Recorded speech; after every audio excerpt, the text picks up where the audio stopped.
Hola, Hola, ¿qué tal, Begoña? ¿Cómo estás? muy bien. ¿Y tú? Muy bien, pues nada, como estabas diciendo, afortunadamente ahora ya con un poco menos de trabajo, porque también me hubiera... Hombre, no me puedo quejar, ¿no? Porque con la que está cayendo y toda la gente que se ha quedado sin trabajo, pero cuando empezó todo esto y se hablaba de... Me las prometía muy felices con una semana para leer, ver películas y escuchar discos. Pues no, Tú de eso nada, nada. nada, nada de nada, muy poquito, ¿no? Porque siempre hay algo de tiempo, pero sí, la verdad es que ha sido un mes y medio de mucho trabajo en la escuela. Pero bueno, yo me he traído por aquí, además del café que estaba preparando, yo me he traído por aquí algunos libros, algunas películas, algunos discos Genial. y charlamos de lo que te apetezca, claro. Bueno, primero lo que quiero que hablemos, para que no se olvide, es lo del quinto premio de Relato Breve La Gran Ilusión Cine Renoir, que hacemos con Escuela de Escritores, que ya tiene abierto el plazo de inscripción hasta el 31 de julio. Y bueno, que cada año vamos recibiendo, yo creo que textos un poquito, de cada vez un poquito mejor Sí, calidad. sí, sí, sí. Yo creo que este año es la quinta edición. Y yo creo que es Sí, la tercera o la cuarta que Escuela de Escritores colaboramos con vosotros para hacerlo, yo y creo está que la muy bien. cuarta, ¿no? Sí, y sí es verdad que yo que he estado en el jurado en las anteriores, y creo que tú también, Begoña, sí te dabas Sí. cuenta de cómo año a año pues los relatos mejoran un poquito, ¿no? Yo sí me gustaría aprovechar por si alguien se va a animar a participar, eh, algo como muy básico, ¿no? Yo creo que nadie escribe ni un relato, ni una novela, ni hace una película, o sea, que nadie escribe nada para escribir lo que está mil veces escrito y mil veces dicho. O sea, el primer consejo es, por favor, huyamos de los clichés, de los tópicos, de lo ya dicho. Y eso no tiene tampoco que ver con, porque, no, pues ahora vamos a hacer un relato experimental o literatura experimental. No, no, no, si la estructura al final puede ser la estructura clásica en la que presentamos un conflicto, presentamos un personaje que le pasa algo, ese algo lo cambia y ese personaje evoluciona. No, no es tanto salirnos de ahí como, por favor, piensa en esa historia que no sea tópica, que cuando te las estás pensando, lo estás escribiendo, si tú mismo dices, uff, yo esto ya lo he leído, ya lo he visto en una película, te pares y le des otra vueltita, ¿no? Pues mira, sí, es un consejo muy bueno eso, a no ser que la persona que lo esté escribiendo tenga un talento literario tan enorme que pueda contar la misma historia de siempre, pero de una manera tan hermosa que nos fascine a todos. Pero si no, tienes También, toda ¿no? la razón. Son esos escritores, es verdad que hay escritores que incluso que no los leemos por la historia que cuentan, sino que los leemos por cómo resuena su prosa, ¿no? A mí hay escritores así que me encantan, hay otros escritores, estoy pensando en Umbral, ¿no? Yo era un fanático de Umbral, o sea, la calidad de prosa de página que tenía Umbral, no solo en sus columnas, en Mortal y Rosa, en la trilogía de Madrid, era maravillosa, y realmente lo que contaba, menos en Mortal y Rosa, ¿no? Que está hablando de eso tan dramático como la muerte de un hijo, que sí estaba tocando más hueso, muchas veces te daba igual, no leías Umbral por la historia que te estaba contando, era por cómo resonaba su prosa. ¿Qué pasa con eso? Que yo creo que Umbral, pues a lo mejor hay uno cada dos, cada 100 años, ¿no? Fue Valle Inclán, o sea, esa gente que le resuena al español y que le hace sonar de esa forma tan maravillosa y tan alucinante, pues bueno, no es una cosa que nos encontremos a menudo. Y lo que nos suele pasar a los que empezamos, cuando tratamos de imitar ese estilo alto, es que precisamente caemos en un barroquismo que suena artificioso, ¿no? Ya, así es. Oye, pues hablando de prosa en castellano excepcional, yo me voy a adelantar a ti para hablaros de un libro que he descubierto, que me han descubierto a mí, un compañero que es escritor y periodista, David Torres, y que es impresionante, de verdad, una novela de un escritor peruano que se llama Gustavo Faverón y la novela se llama Vivir abajo. Y hay un talento detrás de ese libro que es impresionante, con muchísimas voces, con una fluidez y una poesía en todo el libro, y es un libro duro, porque en el libro lo que se cuenta es la historia de un tipo que es hijo de un agente de la CIA y torturador, se pasa por todas las dictaduras, por unas cuantas dictaduras latinoamericanas, y él al mismo tiempo es un asesino, lo sabes casi desde el principio del libro. Bueno, es una multitud de voces, es una maravilla, os lo recomiendo mucho. Pero ahora quiero oír tus recomendaciones.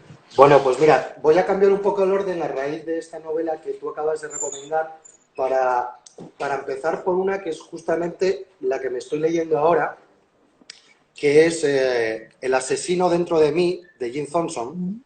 Jim Thompson es muy conocido por 1080 almas. Bueno, esta es una de las novelas, decían que una de las novelas Uy, te has quedado un poco colgado. que se ha llegado a cortar. Sí, Es que te has ahora, quedado un me poco seguís? congelado. Vuelve otra vez, Sí, después de sí, es Jim que me entró Thompson. una llamada. Sí, me entró una llamada. Jim Ah, Thompson, El asesino dentro de mí. Bueno, pues es una disección de una mente de un absoluto psicópata.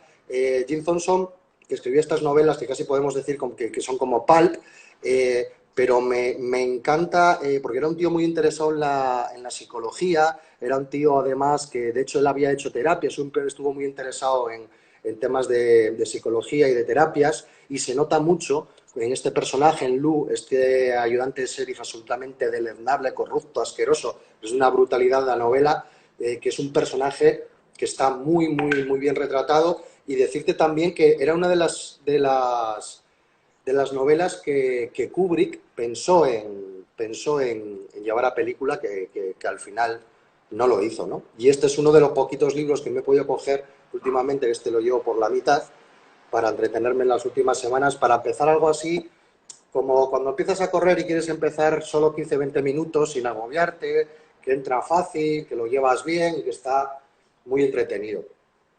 bueno, yo creo que Eh, además ese libro de Jim Thompson es un libro que tiene profundiza mucho en la psicología, pero lo que tiene es un retrato muy bueno de la ambigüedad del ser humano, ¿no? Que es muy complicado retratar la ambigüedad. Y ese libro de Thompson yo creo que lo hace. Yo creo que hay una sí, película de ese libro, ¿eh? se hizo una película del asesino dentro de mí, pues la buscaré porque Creo que sí. No sé si es del asesino dentro de mí, creo que sí. me está gustando mucho, y lo que tú dices es verdad, porque este personaje es un personaje que nosotros a través de su voz como narrador vemos, bueno, que es un auténtico psicópata, pero también vemos como de cara a los demás es como el vecino perfecto, ¿no? El hombre Sí. educado, el hombre siempre preocupado por los demás, pero me ha gustado mucho, o me está gustando mucho. Voy a sacar más cosas por aquí. Mira, A ver. este libro no me lo leí ahora, lo leí hace años, pero creo que es un buen libro para el confinamiento. Es un ensayo, se llama La escuela del aburrimiento. Bueno, en este ensayo Luis Amara lo que hace es que él decide coger y meterse en una habitación y pasar 3 semanas dentro de una habitación sin libros, sin dispositivos electrónicos, sin nada. Se mete en una Qué horror. habitación. Pues yo creo que no, fíjate, hace años que lo leí, pero yo creo que no, porque hay una enseñanza, yo creo que importante en este libro, ¿no?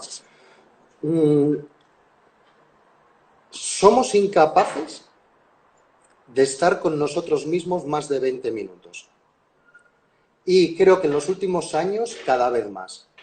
Y creo que de alguna forma del aburrimiento y la contemplación surge la creatividad. Y es necesario como cierto silencio interior que curiosamente no soportamos, ¿no? Hace poco escuché que habían hecho un experimento científico, sociológico, en el que proponían a diferentes personas, las encerraban en una habitación durante 20 minutos, una habitación totalmente sin ventanas, con una silla en las que se tenían que estar sentados 20 minutos. Y cuando salían les decían, bueno, ahora te proponemos o bien que vuelvas a la habitación durante otros 20 minutos, o aquí tenemos, mira, una placa metálica que si tú pones la mano encima te va a dar un calambre. O sea, no te vas a quedar tieso, pero te va a producir un poquito de dolor. Bueno, el 80% de las personas que participaron en este experimento, en este estudio, el 80% eligieron dolor. O sea, creo que eligieron dolor antes que aburrimiento, que estar de alguna forma 20 minutos con ese discurso mental que todos tenemos y que nunca cesa y con el que de alguna forma creo que hay que aprender a convivir y creo que hay que dejarlo en espacio y además creo que es también de donde surge la creatividad, ¿no? Y que si estamos todo el Bueno, rato pero tres saltando de un semanas, extremo a Germán, otro... 3 semanas sin un Sí, libro. claro, A mí los este hombre que... dispositivos electrónicos puedo pasar sin ellos, pero Este hombre quería escribir un ensayo, ¿no? Y bueno, al final del ensayo lo que hace por contraste se va a Las Vegas. Sale de 3 semanas metido aquí y se va y se mete en Las Vegas. Pues bueno, claro, eh, se escribió el ensayo en 10 minutos porque tenía una energía concentrada guardada que madre mía. Oye, y creo que tú además me decías el otro día que te gusta mucho la música. Cuéntanos un poco con qué tipo de música trabajas o qué estás oyendo ahora estos días de confinamiento, mira, si es que te da tiempo. me pasa una cosa con la música. No puedo, no puedo escuchar música y leer o trabajar al mismo tiempo. Lo que me ocurre es que tengo una atención que es unidireccional y si estoy leyendo, al final la música se me convierte en música de fondo. Entonces, para tener música de fondo y no estar escuchándola, realmente prefiero no tenerla. Entonces, generalmente cuando trabajo, cuando estoy leyendo, trabajo sin música, pero sí dedico mucho tiempo a la música porque para mí es mi gran pasión, incluso antes que la literatura, ¿no? Y ha sido un buen momento, voy a ir sacándote aquí cosas, ha sido un momento, este año se cumplía el 50 aniversario de este disco, que es como el disco más famoso de Bitches Brew, es Ah, el LP más famoso de la etapa eléctrica de Miles Davis. Sin embargo, a mí el disco que más me ha deslumbrado y que además creo que da para varias cuarentenas porque me parece inagotable, es este otro, que es de esa misma etapa, el Get It Up With It, es el último disco que Davis publica antes de dejar de tocar la trompeta durante 4 o 5 años. Y este disco a mí me parece inagotable porque aquí, de alguna forma, te encuentras siempre con instrumentos, es un jazz eléctrico, ¿vale? Pero de alguna forma tú estás encontrando en este disco, que es un disco doble, como una ventana abierta a música que se iba a hacer en los siguientes 40 años. Por ejemplo, Brian Eno dice de una canción, de la primera canción de este disco que se llama He Love Him Madly, que es una especie de opus, una especie es como unos tambores que parecen de un entierro de Nueva Orleans, luego unos órganos, van entrando guitarras con mucho espacio, y Davis toca muy poco la trompeta en todo el disco. Brian Eno decía que era una de las principales influencias suyas cuando parió un poco el concepto de música ambient y sus discos de música para aeropuertos y los discos que hacía con los alemanes Cluster, pues esta era una de sus referencias. También te estás encontrando en este disco algunos ritmos, porque llega a grabar como 2 baterías al mismo tiempo y 2 percusionistas al mismo tiempo, te encuentras cosas que tú dices, bueno, es que esto es prácticamente drum and bass. O sea, te está adelantando ritmos que luego van a explorar la electrónica a finales de los 90. Claro, lo está haciendo con instrumentos, entre comillas, acústicos no digitales. La forma que se grababan los discos era bastante alucinante porque él los ponía, te acuerdas, durante horas, pero los discos están luego reconstruidos en el estudio como la forma en la que se trabajaría con los samplers, que se hacía música con samplers, pues bueno, sí. Theo Maceo y Miles Davis trabajaban así antes de eso ya más así. Grababan horas, horas y horas de música y luego iban cogiendo trocitos y los iban creando con ellos las canciones, ¿no? Que estaba también una técnica sacada de la música concreta. Bueno, pues esta etapa de Miles Davis y este disco yo creo que da para cuarentenas larguísimas porque me parece bastante inagotable. El otro día, justo ahora hablando de Miles Davis, el otro día estaba yo escuchando la banda sonora de Ascensor para el Cadalso, que es impresionante, es la mitad de la película, Uh -huh. es una Él, cosa... Él tiene otra banda sonora en esta época, que los discos de esta época se empiezan con el Nasal Way, el On the Corner, Bitches Brew tiene otro que es un poco conocido, pero fue también una banda sonora. Lo que yo no he visto, porque no sé si era un documental o una película, se llamaba un tributo a Jack Johnson, que no sé si era un documental o una película, y es una banda sonora de Miles Davis de esta época de los 70 también maravillosa. De una cosa jazz rock, jazz funk, estupenda también. Pues mira, voy a aprovechar que sabes tanto de música para preguntarte, porque yo, por ejemplo, a veces sí me pongo música cuando estoy trabajando y me pongo música bueno, me pongo a lo mejor de clásica, a lo mejor, yo qué sé, las variaciones Goldberg de Bach, Uh ¿no? -huh, Que, bueno, pero si me pongo jazz, pues me pongo mucho Miles Davis y me pongo mucho que me gusta mucho Thelonious Monk, uh -huh. A pero mí me encanta Thelonious Monk también. ya, pero Thelonious tiene algunos discos que me pongo un poco nerviosa, entonces no puedo trabajar con su música. Vale, un disco de Thelonious Monk con el que puedes trabajar. Hay un disco de Thelonious Monk que se llama Alone in San Francisco. No sé si lo Alone conoces. en San Francisco, Es sí, él solo con el piano. maravilloso. Y es verdad que es a lo mejor no te saca tanto como Sí, cuando va ese con disco es banda, ¿no? precioso. Y después yo también he descubierto hace poco eh, la composición, se llama Music for 80 Musicians de Steve Reich. Es otra maravilla, está basado en el minimalismo y la repetición. Entonces sí es una música en la que yo me podría plantear quizás hacer otra cosa al mismo tiempo. Ah, pues mira, eso es Porque bueno. tiene mucho espacio, son sonidos muy repetitivos, tiene cierto carácter hipnótico y sí me la puedo imaginar como música de fondo. Los discos que estábamos hablando antes de Brian Eno, por supuesto, y mi favorito de esa sería uno que hizo con un grupo alemán que se llamaba Cluster, Brian Eno and Cluster. Yo creo que también es un disco con el que podría leer o incluso echarme una siesta de estas que no te duermes, de estas que estás ahí, Yo no conozco ¿sabes? las siestas, yo como me eché las siestas, Te cae caigo redonda. fijo. Oye, sí, vamos a hablar un poco, si te parece, ya nos has dicho que has tenido muy poco tiempo, pero alguna peli que te haya dado tiempo a volver a ver o a Mira, descubrir, algún mira, clásico que hayas visto estos días. mira, pelis, yo te diría, eh, La noche del cazador como clásico. ¿Por qué la he vuelto a ver? La he vuelto a ver porque durante estas semanas vi una película francesa que se titula Los, los niños malvados, los niños terribles, los Los niños adolescentes salvajes, terribles, los niños salvajes.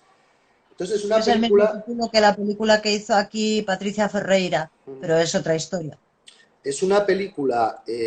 que maneja una estética totalmente surrealista, pero ves que hay influencias, yo creo, de dos películas clásicas. Una es eh, La isla del Doctor Moreau y la otra es que me recordó en algunas partes, también me recordó a La noche del cazador, a la huida de los niños a través del río y entonces a través de esa película recuperé La noche del cazador.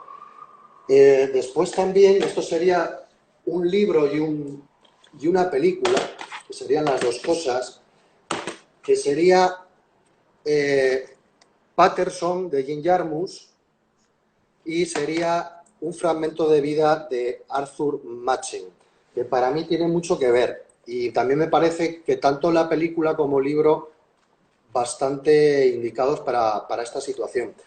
Arthur Machen era un escritor de finales del 19, principios del 20 inglés, que era conocido sobre todo por escribir relatos y novelas de casi lo podemos decir terror, ¿vale? Sin embargo, él estaba muy influenciado también por el simbolismo. Y él escribe este librito, que es una maravilla, que es prácticamente un día en la vida de un señor anodino que vive en Londres, que lleva una vida pequeño burguesa y totalmente aburrida, pero que poco a poco se va dando cuenta que de alguna forma la realidad, si él la mira con cierta mirada que podríamos llamar poética o literaria, la realidad se quiebra, adquiere otro significado, adquiere otra grandeza y lo hace sentirse más conectado y más vivo. De alguna forma, lo que Arthur Machen está ahí hablando no deja de ser de la mirada del poeta, ¿no? Y que es lo que yo creo que también refleja Jim Jarmusch en Patterson, que es la mirada del poeta sobre lo cotidiano es la que hace que lo cotidiano adquiera otra dimensión, si quieres, más espiritual y que nos llena más. creo que en unos días en los que hemos estado todos durante 2 meses casi en unos ritmos repetitivos, haciendo lo mismo, viendo las mismas caras y teníamos la suerte de ver caras porque a lo mejor hay mucha gente que se ha pasado esto Ni solo. siquiera, que lo ha pasado solo. Exacto. Creo que tener esa capacidad para los pequeños detalles, esa mirada del poeta, te da cierta alegría, te da esas pequeñas pildoritas de Prozac diario de alegría que a lo mejor necesitas, escribas o no, ¿no? Sino ¿Y cómo se pues llama para el vivir. libro este? ¿Cómo se llama el libro, el título? El libro se llama Un fragmento de vida y está editado por Siruela. Arthur Machen Ujú. es Ahora el que autor. hablabas de Patterson, ¿qué nos dices del poeta de la película? Pues la verdad es que no lo he leído, pero mira, tengo por aquí que sí empecé a leer, porque el poeta de la película, William Carlos Williams, era médico. Y sí tengo un pequeño librito al que no le he hincado el diente porque me lo encontré en una librería de viejos, estas cosas que a esto lo cojo y lo leeré, y es un pequeño libro de William Carlos Williams que es un diario de sus experiencias como médico. Ah, mira. Pero no lo he leído no lo conozco como poeta. Pues te voy a hablar yo de una peli que tenía que estar en el cine, que se tenía que haber estrenado en el cine, que se iba a estrenar en los cines Renoir, creo, y que la han estrenado online, en Filmin, que se llama Bacurau, que es la película nueva de Clever Mendonça Filho, y que, Eso me la voy a apuntar. y que si te gusta el cine de John Carpenter, no te la puedes perder, porque tiene toda la Vale. esencia del cine de John Carpenter, pero además tiene, bueno, tiene una crítica social demoledora, está muy bien rodada, te lo pasas en grande viéndola, es un poco bestia en algunos momentos, pero vamos, es magnífica, buenísima. Para ver con un par de adolescentes en casa, cuando vuelvan Bueno, mis a los hijos, adolescentes les les va a gusta más que encantar a esa ti. peli, ¿no? Pues esta me la apunto para cuando vuelvan la semana que viene, me apunto Bakur. ¿Cómo era? ¿Con adolescentes de cuántos años? A ver, no sé. 14 y 15. ¿Cómo lo ves? Pero están curados de espantos, ¿eh? Pues si están curados de espanto les va a gustar, seguro. Seguro. Es un western, ¿eh? Es un Rescate en western. Nueva York les Está gustó. ambientada en un futuro muy próximo, pero está tratada como un género western. O sea Y me que yo repites creo que cómo sí, que se puede ver. era Desde... Se llama Bacurau. Bacurau. Bacurau, que es el nombre de del pueblo de la historia, aunque en realidad Bacurau en Brasil es lo que llaman a lo que llamamos aquí los búhos, el último autobús que sale para llevarte a casa, cuando no hay... Bueno, y antes de irnos, Germán, ¿alguna otra cosa para los que se quieran presentar al concurso de relatos? Eh, un poco lo que decía al principio, que huyan de los tópicos, que no cuenten una historia, que no escriban algo que ya sepan que está 1000 veces escrito y que a un personaje le ocurre algo. Entra en un relato en una narración entra de una forma y sale de otra. Tiene que de alguna forma tiene que haber un conflicto. Y bueno, que se animen a mandar los relatos a través de la gran ilusión, que pueden ahí ver las bases y el formulario para participar y que luego además, bueno, entre los premios, que está ese premio maravilloso, que es que tener ese pase para ir todo el año a los cines Ruena, que es una pasada, para irte con tu carné allí cuando quieras al cine, también tendrán un curso en Escuela de Son como Escritores. los Reyes Magos, eso. Ya te digo, es un regalazo. Porque antes de irnos, una cosa más, ¿qué es lo que crees tú que le hace más daño a un relato breve? Breve, como los del concurso, que son Sí, que estamos máximo hablando dos, 3 tres páginas, folios. ¿no? Yo, para mí, a ver, el arranque. Necesitas en el... A ver, es que incluso en una novela, ¿no? La primera frase de cualquier texto te la juegas, pero en una novela luego tú ya vas estableciendo tu ritmo, ¿vale? Tienes que arrancar, pero ya vas estableciendo el ritmo, pero en un relato breve no hay margen. Y en un relato breve que estamos hablando, a ver, no es microrelato, pero estamos hablando de entre 1 y 3 páginas, es relato breve, Ujú. tú necesitas que esto arranque y que nos plantees un poquito el conflicto, pues casi en esa primera página y no esperar a, si lo escribes de 3 y no esperar a la segunda, ¿no? Diría. Muy bien. Bueno, pues nada, te dejo que tendrás que trabajar Muchísimas gracias, Begoña. Un A placer ver si charlar con tienes tiempo vosotros. para escuchar música y leer un poco más y ver alguna película. Y nos vemos pronto en Pues los... cuanto antes, espero que nos veamos cuanto Yo antes en los también. cines. Yo estoy Cuidaros deseando ir al mucho. cine, no tengo más. Venga, Un cuídate. Un beso. beso. Hasta Chao. luego. Conteste primero la segunda pregunta.